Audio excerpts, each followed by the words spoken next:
Praise the lord. Christmas ભાઈએ તથા બહેનો, દિવ્ય ધ્યાન દિવ્ય સંદેશમાં તમારું સ્વાગત છે. સપ્ટેમ્બર 10મી તારીખ આ સંદેશ હમણાં તમારા સૌ માટે અને તમારા કુટુંબીજોના માટે વિશે પ્રાર્થના કરું છું. તમારા બાઇબલ લઈ લો, પ્રભુના વચન સાંભળીએ. લોકનો ગ્રંથ 6 અધ્યાય 20થી 26મી કલમ સુધી. ઈસુએ શિષ્યો તરફ જોઈને કહ્યું, તમે દીનો પરમ સુખી છો, ઈશ્વરનું રાજ્ય તમારું છે. અત્યારે ભૂખ વેઠનારાઓ તમે પરમ સુખી છો, તમે તૃપ્તિ પામશો. અત્યારે રડનારાઓ તમે પરમ સુખી છો, તમારે હસવાનો વારો આવશે. માનવ પુત્રને કારણે લોકો જ્યારે તમારો દ્વેષ કરે, તમારા બહિષ્કાર કરે, તમારા અપમાન કરે, કલંકિત સમજી તમારું નામ સુદ્ધા ના લે, ત્યારે તમારી જાતને પરમ સુખી માનજો. તે દિવસે તમે આનંદમાં આવી હર્ષથી નાચશો, કારણ સ્વર્ગમાં તમને મોટો બદલો મળનાર છે. એ લોકોના પૂર્વજો પૈગંબરો સાથે એ જ રીતે વર્ત્યા હતા. પરંતુ તમે ધનવાનો પરમ દુઃખી છો, તમે સુખ ભોગવી ચૂક્યા છો. અત્યારે ધરાયેલા તમે પરમ દુઃખી છો, તમે ભૂખે મારવાનો વારો આવશે. અત્યારે હસનારાઓ તમે પરમ દુઃખી છો, તમારે શોકના માર્યા રડવું પડશે. આ પ્રભુની વાણી છે, તે આપનો આધાર છે. ક્રિસ્મસ ભાઈ બહેનો, લોકો એમ વિચાર કરતા હોય છે, ઘણા બધા લોકો, જે લોકો ઈશ્વર ઉપર વિશ્વાસ રાખતા ના હોય, જેમનું જીવન બહુ ખરાબ હોય અને એ લોકો જીવનમાં પ્રગતિ ઉપર પ્રગતિ પામતા હોય છે, આમ લાગે છે એ લોકો બહુ સુખી છે. જુવિશ લોકો પણ એ જ વિચાર, કેમ જુવિશ નહીં, આજે પણ જે ધન હોય એ બધું અમને લાગે છે ઈશ્વરનો આશીર્વાદ છે.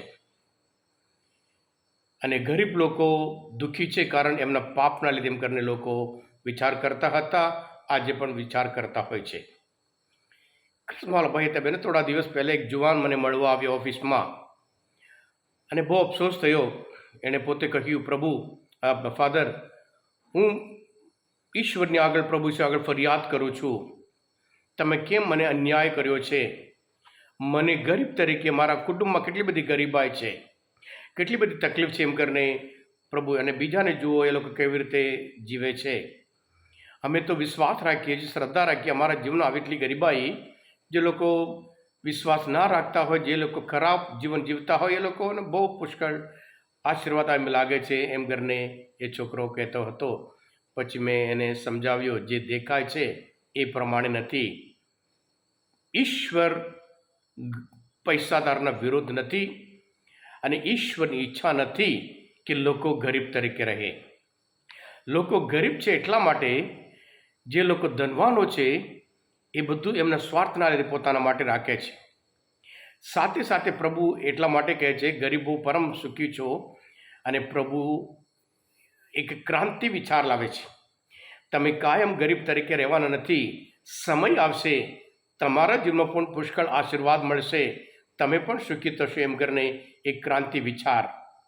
સાથે સાથે બીજો વિચાર એ છે, ગરીબ લોકો પૈસાદાર કરતાં વધારે ઈશ્વર ઉપર વિશ્વાસ રાખતા હોય, શ્રદ્ધા રાખતા હોય, આશા રાખતા હોય, ઈશ્વરના આધારે જીવતા હોય છે.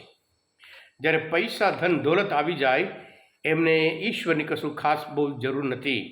હા, માનતા હોય છે, પણ જેવી રીતે, કારણ કે એમને તો એમનો આધાર એ પૈસા છે. પણ ગરીબ લોકોનો આધાર એ ઈશ્વર પોતે છે. એટલે પ્રભુ ઈશ્વર કે ક્રાંતિ વિચાર, અને પ્રભુ અને લુક હંમેશા એ ગરીબોના એ શુભ સંદેશ કહેવાય છે. પ્રભુ ઈશ્વરનો જે જન્મનો સંદેશ કોના માટે મળ્યું? પૈસાદાર લોકો માટે નહીં, પણ ગરીબ લોકો માટે, જે લોકો ભરવાડ હતા એમને મળ્યો હતો.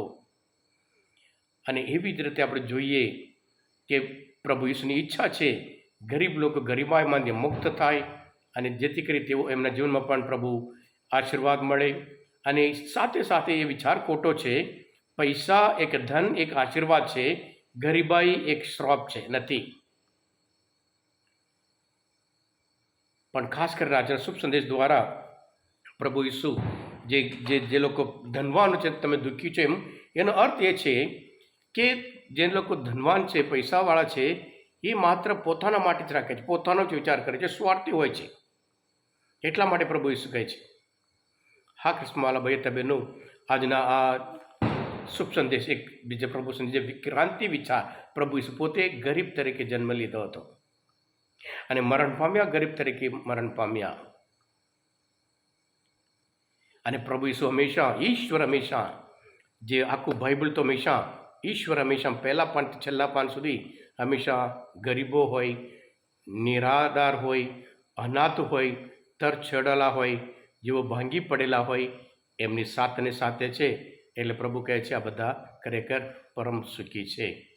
હા કૃષ્ણવાલા ભાઈ તબેનું, આજના મનન શાસ્ત્ર પર સમજવા માટે પ્રભુ ઈસુને ઓળખવા માટે મદદરૂપ થાય, એમનો વિચાર ઓળખવા માટે મદદરૂપતા હોય, તમે પોતે દિવ્ય ધ્યાન દિવ્ય સંદેશ સબસ્ક્રાઈબ કરજો અને બીજા માટે પણ ફોરવર્ડ કરજો, કારણ તમે બધા આશીર્વાદિત છો, અભિષેક્ત છો. પ્રભુ તમારા અંતરમાં વસો. સર્વશક્તિમાન પરમેશ્વર, પિતા અને પુત્ર અને પવિત્ર આત્માનો આશીર્વાદ તમારા સૌ પર ઉતરો. આમેન. બોલો દિવ્ય દયાનો જય. God bless you all.